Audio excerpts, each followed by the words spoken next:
Okay, everybody, I think we're going to get started. My name is Megan. I am the nurse practitioner at Kaweah Delta, and I work with all the orthopedic surgeons. So you will most likely see me at your visit when you come in for surgery. Hi, hello. Hi. Go ahead and take a seat wherever, and I'll grab you a booklet. If you are in this room, you are here for Kaweah Delta's joint camp because you're going to have a joint replacement, either your hip or your knee. Hopefully not both in the same day, right? You're gonna love.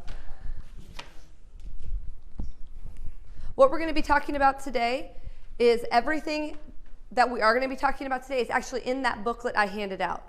So if there's something you have a question about or something that kind of went over your head, you don't need to memorize anything today. Everything in that fun booklet is going to be what we talk about today, and it's a good guide for the next year after your joint replacement. So it's something you want to hold on to, read through before surgery. Communication, education, what to expect every step of the way, what you need to do, handy reference for the first year, and we can add and we'll talk about some things. So our first topic is how long you're going to be in the hospital. When we talk about joint replacement, that's a serious surgery, right? We're taking bone out, we're putting parts in. You're still probably going to go home on the day of your surgery or the day following. If you have a knee replacement scheduled before noon, just tell yourself, I'm going home the same day. Why? Because studies and research have shown that the sooner you are up, out of bed, and using that new joint, the better your recovery is. And that's not going to be the same for everyone. Right? Each person is different. Medicine isn't a flat line. It changes per person. But we do want everyone out of the hospital quicker than living in the hospital, right? Hospital is where we go to get fixed. When we leave, that's where we go to recover, to rehabilitate, and to heal. And bone needs pressure to heal. So we need you up, we need you moving. You will be ambulating the day of surgery. If not that day because your surgery is later in the evening or afternoon, you'll be up the next morning walking with physical therapy. Pre-surgery planning, really important. I notice everyone here has I call them your advocate, your buddy, your go-to, right? Everyone has one at home at least? Super important. We are all individual humans, but when it comes to surgery, we need help, and that's okay to admit. Do you have an aftercare plan in place? Who will be there to help you? If you have pets, who will be there to take care of them? Because we all have little loved ones. I call them our baby children, right? Our fur babies. Fur babies are a big fall risk after surgery. You've been gone for 2 to 3 days, right? You get home, all they want to do is love on you, and those loves turn into falls. So we need to make sure we have someone to help take care of them, or at least crate them until everyone's settled and reacclimated. Driver to the doctor's appointment. Having meals ready is super helpful because then that's one less stress you have to take care of when you get home. This is a big one. Preparing your home to prevent falls. Rugs are pretty, cords are everywhere. Before surgery, loose cords, loose rugs, a table that you may hit your toes on every now and then, move them out of the way because we're going to be a little limited. Yeah, we're going to be up and moving with that new joint, but we're not going to be 100% for a little while, right? So we need to make sure that anything that can cause a fall after surgery is taken care of and prepared and moved away. Because if you guys come back into the hospital with a fall post-joint surgery, this is the face you're going to see. I'm not always this adorable, you guys. I can get real mean, okay? We don't want that. I don't want anyone falling. Diet and surgery. A healthy diet is important prior to surgery to prevent common constipation problems. Why do we get constipated with surgery? Pain medication. We're not eating for 12 hours before surgery, so our gut slows down. The pain medication slows our gut down, and then we decide to put food in it, and our gut doesn't know what to do. We get constipated. Drinking 8 to 10 glasses of water a day the week before surgery, increasing your fluid, moving your system, and increasing your fiber. Always important and always necessary before surgery. It's very helpful and beneficial. And why do we not eat or drink before surgery? And this will change sooner than later, but right now we're sticking to this 12 hours. We want your stomach empty. Anesthesia can cause nausea and vomiting. We don't want any of that happening when you're under anesthesia, whether it's general or you have a block, because we don't want any risk of you coughing, swallowing, that leads to pneumonia. We don't need that. One less complication, right? So diet and surgery, important. If you haven't started the 8 to 10 glasses of water and your surgery's on Monday, that's okay. Just stay hydrated over the weekend. Don't go and be eating Pizza Hut and Taco Bell like I do every day after work, right? Keep it healthy, keep it lean, and stay hydrated. And if you're anything like me, again, you pack for a 3-day trip like you're moving out of your house. We're not doing that. We're going to bring the essentials. Current list of medications, prescription, over-the-counter, herbal medications, your dose, how often, and last dose taken. That's actually a really important piece of paper to just have on hand at any doctor's appointment, or if you're going to go to the ER. It helps everyone understand your history and what you take and how to keep up with your current medication list. Your ID, a good, solid, low-heeled pair of shoes. No open back or strapless. We're not going to the prom. You'll notice I'm in a dress today, but I'm also wearing my clogs because I'm moving all over the hospital day in and day out. It's easier for me to look a little goofy in these clogs with my dress, but I'm moving. So we want you to be in your shoes that allow you to move the day of surgery. Hearing aids, glasses, dentures, loose-fitting clothing, bathrobe if you're a bathrobe person, personal items, toothbrush, toothpaste. So the essentials, right? Keep it simple. And this is, I know, a big question for everyone. Surgery is painful. You're already having pain. That's why we're doing it, right? Sounds kind of cyclical. You're going to get pain medication. But this is the thing I want everyone to understand. You are having an invasive surgery and you're getting a new joint. Pain is inevitable. If I were to take away all your pain with pain medication, you would turn into a little marshmallow. I don't need marshmallow patients. I need active walking patients, right? But you shouldn't be miserable. Advocating for yourself or for your loved one while you're in the hospital, 100% appropriate. Knowing that this 0, where's my lighter here? 1 may not happen right after a joint replacement. 10 should not happen. I don't want to see any crying faces. What we want to do is find a happy medium. Some people say 7 is tolerable, that they can get up and they can move with the 7 knowing it hurts, it's painful, and some people are like, I got to have a 4. Think about the most painful event physically in your life and find the number that you can think is a tolerable pain level. That's where we're aiming, toleration of our pain, knowing that we're going to hurt with a new joint, but we got to get up and move. So no marshmallows, but no crying faces either. And unfortunately, in our country, we're at an opioid crisis. So pain medication is limited. Kaweah Delta has done a phenomenal job in making sure that we have pain medication for acute trauma injuries and for post-op surgery patients. Big hospitals like Stanford, they're out of IV medication. But we've got oral medication and we have IV medication for breakthrough pain. But like I said, tolerance is the biggest key. We're going to take care of you. Advocate for yourself. If you're not at a tolerable level, we'll find you that. Will you have a Foley catheter? Another big scary question. Yeah, you will.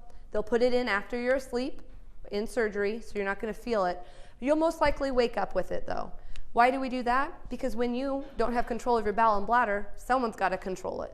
This is a good way to protect your skin and protect your body. They'll most likely take it out the same day of surgery or the morning after, and after that your only job is to pee. Where is that inserted? Through your urethra. It goes into your bladder. Ew. It's the most uncomfortable part is removing it because you won't remember it being put in, and it's a little bit of pressure. It's not a painful issue. It just feels a little funny. And then after that, you're going to feel like you might not be able to urinate. Let it go. Tell the nurses when you got to pee, and then we'll work towards it. And if you're having issues with urinating after the Foley's removed, let your nurse know. It's something we definitely want to deal with. This is your new best friend. Ice packs. 4 to 6 times a day, no more than 20 minutes at a time.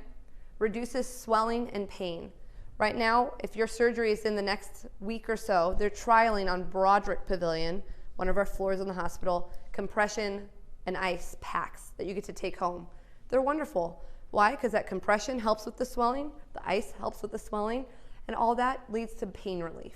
So ice pack, new best friend, okay? Everyone that has surgery is at risk for blood clots. But we do a ton of preventative measures and post-op measures to prevent those blood clots. Ankle pumps, compression stockings, and blood thinners. Everyone that has a joint replacement, I'm sure your doctor has discussed this with you, will go home on a blood thinner. Could be aspirin, Xarelto, Eliquis, maybe even Lovenox, which is that shot in your tummy.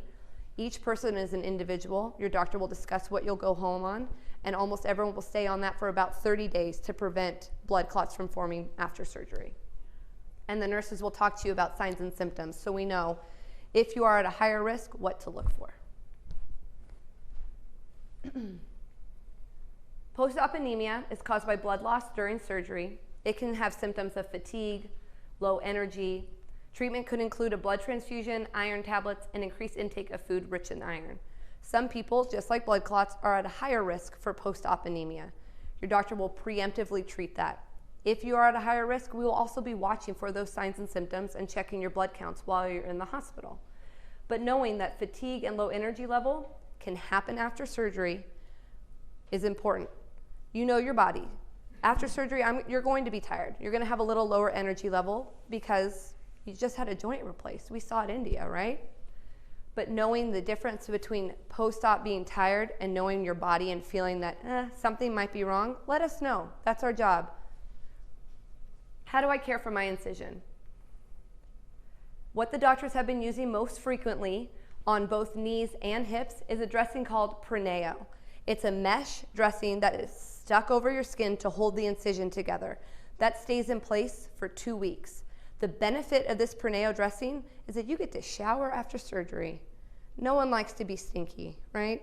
This helps us not be stinky patients with new hips and knees because we're up and we're moving and grooving. You'll come out of surgery with a big ACE bandage and a big padding over it. The nurse will check it, and then that will come off usually the day after surgery. You leave that Proneo dressing in place. No soaking in hot tubs, no soaking in bathtubs. You can shower regular, wash it gently with soap and water, pat dry. That's it. Sometimes the edges may fold up. All you do is trim it with some scissors. The nurses will go over that more in detail with you after surgery. Some people will come out with staples. Staple patients, we try to keep you dry, so no showering for a while. You're my stinky patients, but it's okay. Signs and symptoms of infection from your surgical site: redness, fever, and drainage. I always talk about knowing your body. As a hospital or a medical provider, we only see a kitchen window, right, of your health. You're coming in for a joint surgery, this is what we see. You have this beautiful bay view window of your health. You know when something's not right. We just add in little extras: redness, fever, drainage. You're gonna be a little red after surgery. Bright red, hot, with ugly stuff coming out of a wound, never a good thing. If you feel feverish, okay to call the doctor and get checked in, okay? Each surgery is different. Sometimes even if you have staples, we'll say wrap it in plastic, get in the shower, just don't soak. Anyone after joint surgery does not get to sit in a hot tub. Unfortunate timing because our weather's getting cooler, but you'll get back there. This is a question that a lot of people have. Like I said, we're all independent people, but after joint surgery, we're gonna need help. Everyone is different. What we use when we do joint surgeries like knees and hips is weight bearing as tolerated. Just like our pain is as tolerated, activity is going to be as soon or as much as you can tolerate. The sooner you get moving, the faster you get better. We encourage you to be up in your chair for all meals, which is very important, and do as much for yourself as you can, while also knowing that you have help. So while you're in the hospital, if you really need to get up and use the restroom, but you're feeling a little tired and your pain's a little more than tolerable, but you're thinking, well, Megan said I needed to get up and move, you're allowed to call for help. That's why you're in the hospital, right? Use us while you can. Use your advocate. Use your teammate at home. When you can't do something, always ask for help. It's better to ask for help for a short moment than have an injury down the road that leads to further problems. This is for my coaches. Before patients get discharged, we want to make sure you feel prepared to help your loved one at home. How-tos: change the dressing, knowing signs and symptoms of a wound infection, removing white compression stockings, assisting the patient in and out of bed, up and down stairs if needed, exercise program to follow at home, and knowing about blood thinning medications: aspirin, Coumadin, warfarin, Lovenox, Xarelto.